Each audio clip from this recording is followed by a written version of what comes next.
UP चुनाव के पहले ही बसपा ने कस ली है कमर। सपा और भाजपा को छोड़ बड़े नेता हो रहे हैं बसपा में शामिल। या दोस्तों, आपने बिल्कुल सही सुना। मैं हूं पराग महेंद्र, आप देखना शुरू कर चुके हैं नेशनल चौपाल। उत्तर प्रदेश में होने वाले 2027 के विधानसभा चुनाव में तमाम राजनीतिक पार्टियां अपनी कमर तो कस चुकी है, लेकिन ऐसे में बहुजन समाज पार्टी भी कहीं पीछे नजर नहीं आ रही। लगातार बहुजन समाज पार्टी के उत्तर प्रदेश के प्रदेश अध्यक्ष विश्वनाथ पाल, इनके जरिए छोटी और बड़ी जो बैठकें की जा रही है और उस बैठकों के बाद जो प्रभाव देखने को मिल रहा है, समाजवादी पार्टी हो या फिर वो भारतीय जनता पार्टी, तमाम राजनीतिक पार्टियों के जो नेता है वो बहुजन समाज पार्टी को ही अपनी सबसे पहली पसंद बना रहे हैं। भारतीय जनता पार्टी और समाजवादी पार्टी में तमाम तरीके की जो आंतरिक गतिविधियां और समाज के बीच, खासतौर पर बहुजन समाज की अगर बात करेंगे तो बहुजन समाज इस मुताबिक समाजवादी पार्टी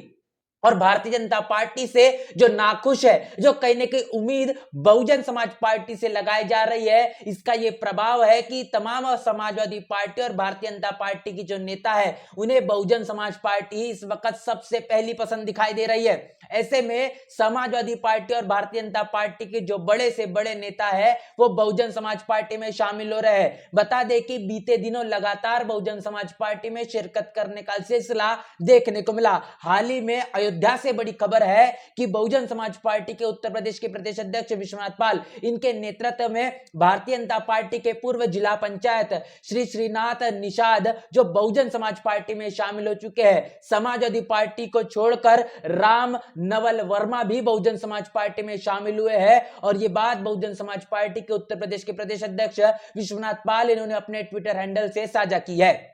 इसके साथ साथ यह भी खबर देखने को मिली जो कि 29 नवंबर को दिखाई दी है, संत कबीर नगर, जहां पर बहुजन समाज पार्टी के तत्वाधान में अति महत्वपूर्ण जिला स्तरीय बैठक बुलाई गई थी। इस बैठक को बाबा साहब के परिनिर्वाण दिवस की तैयारियों को लेकर आयोजित की गई थी और इस दौरान भी देखने को मिला कि समाजवादी पार्टी और भारतीय जनता पार्टी को छोड़कर सैकड़ों लोगों ने बहुजन समाज पार्टी का दामन थामा है। और सबसे खास बात आपने को देखने को यह मिलेगी कि किसी न किसी एक जाति समुदाय के लोग यह बहुजन समाज पार्टी को पसंद नहीं कर रहे हैं, बल्कि तमाम जाति समुदाय के जो लोग हैं वो बहुजन समाज पार्टी को, अब बहुजन समाज पार्टी में शिरकत करने के लिए इस वक्त सबसे ज्यादा आगे नजर आ रहे हैं। अरविंद निषाद, राजेश मौर्य, श्रीराम चौधरी, दिनेश श्रीवास्तव, राधेश्याम मौर्य, ऐसे सैकड़ों लोग जिन्होंने बहुजन समाज पार्टी को इस वक्त अपनी सबसे पहली पसंद बनाई है और हाथी की सवारी करना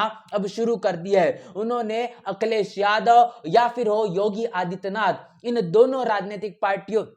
किन नेताओं के तमाम तरीके से किए गए कार्यक्रमों या फिर जो कार्यशैली है इससे नाखुश कहने होते हुए बहुजन समाज पार्टी के राष्ट्रीय अध्यक्षा बहन मायावती के दिशा निर्देशों और उत्तर प्रदेश में जिस तरीके से बसपा ने शासनकाल चलाया, उन तमाम तरीके की चीजों को ध्यान में रखते हुए अब बसपा का दामन थाम लिया है। इसके साथ साथ विश्वनाथ पाल, इनके जरिए और एक खबर साझा की गई थी, जिन्होंने बहुजन समाज पार्टी के तत्वाधान में फिर एक बार जिला स्तरीय जो मीटिंग बुलाई गई थी, उस मीटिंग में भी समाजवादी पार्टी और भारतीय जनता पार्टी के सैकड़ों लोगों ने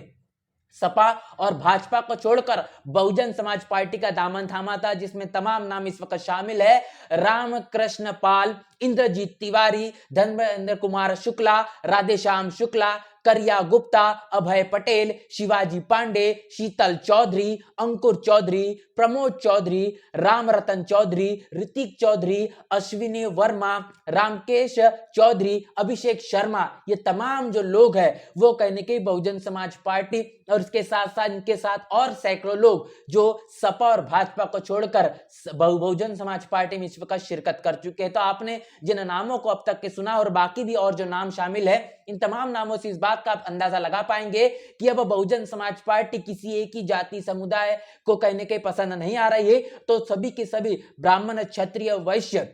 और बहुजन समाज से दलित, आदिवासी, पिछड़े और मुस्लिम तबके को इस वक्त बहुजन समाज पार्टी में शिरकत करना सबसे ज्यादा आवश्यक लग रहा है। इसके पीछे की वजह है कि समाजवादी पार्टी पर विश्वास कर उत्तर प्रदेश की जनता ने, मतदाताओं ने देखा, लेकिन यह साफ तौर पर देखने को मिला कि सपा कहीं न कहीं भारतीय जनता पार्टी को हराने में नाकाम साबित हुई है। इसीलिए अब कहीं न कहीं ये हवा बनती हुई नजर आ रही है, ये माहौल उत्तर प्रदेश में बनता हुआ दिखाई दे रहा है कि अगर भारतीय जनता पार्टी को उत्तर प्रदेश में अगर कोई हरा सकता है, उस राजनीतिक पार्टी का नाम है बहुजन समाज पार्टी। बहन मायावती के जरिए 9 अक्टूबर को एक बहुत ही महाविशाल रैली जो की गई, उस विशाल रैली में आपने देखा कि हजारों नहीं तो किस मुताबिक लाखों की संख्या में लोगों का ऐसा हुजूम देखने को मिला, जिसके बाद उत्तर प्रदेश की पूरी सियासत में एक बड़ी हलचल बहुजन समाज पार्टी के राष्ट्रीय अध्यक्ष बहन मायावती के जरिए दर्ज की गई। उसके बाद अब होने वाले उत्तर प्रदेश के 2027 के ये जो विधानसभा चुनाव है, कहीं न कहीं बहुजन समाज पार्टी की ताकत को कम आंका जा रहा था, लेकिन उत्तर प्रदेश में हुए लखनऊ की इस विशाल रैली के बाद अब बहुजन समाज पार्टी को लेकर फिर एक बार एक नई उम्मीद, एक नई जनशक्ति के तौर तरीके से देखा पहचाना जा रहा है। अब देखना यह दिलचस्प होगा कि जिस तरीके से उत्तर प्रदेश के प्रदेश अध्यक्ष विश्वनाथ पाल इनके जरिए छोटी और बड़ी मीटिंगों के जरिए जो बहुजन समाज पार्टी के संगठन को हर एक स्तर पर मजबूत करने का काम किया जा रहा है। भाईचारे की जो बैठक है, भाईचारे का जो संगठन है, ये लगातार बहुजन समाज पार्टी में इस वक्त जारी है। ये सिलसिला इसी तरीके से जारी रहा तो 27 के विधानसभा चुनाव में उत्तर प्रदेश में बहुजन समाज पार्टी के नजरिए से ये सकारात्मक परिणाम निकाल कर आएंगे, ये बात कही जा सकती है। इस पूरी की पूरी चर्चा बातचीत को लेकर और समाजवादी पार्टी और भारतीय जनता पार्टी को बड़े पैमाने पर छोड़कर बहुजन समाज पार्टी में तमाम नेताओं का, लोगों का जो सिलसिला जारी है, इसको लेकर आपकी क्या राय है, आपकी क्या प्रतिक्रिया, लिखकर कमेंट बॉक्स में जरूर बताएं। बने रहे नेशनल चौपाल के साथ, मिलते हैं वीडियो में, तब तक के लिए जय भीम, जय भारत। बहुजन समाज की हर खबर पाने के लिए चैनल को सब्सक्राइब करें, लाइक करें, शेयर करें। नेशनल चौपाल को बचाने के लिए ज्वाइन बटन क्लिक करके चैनल की सदस्यता लें और चैनल को आर्थिक मदद करें।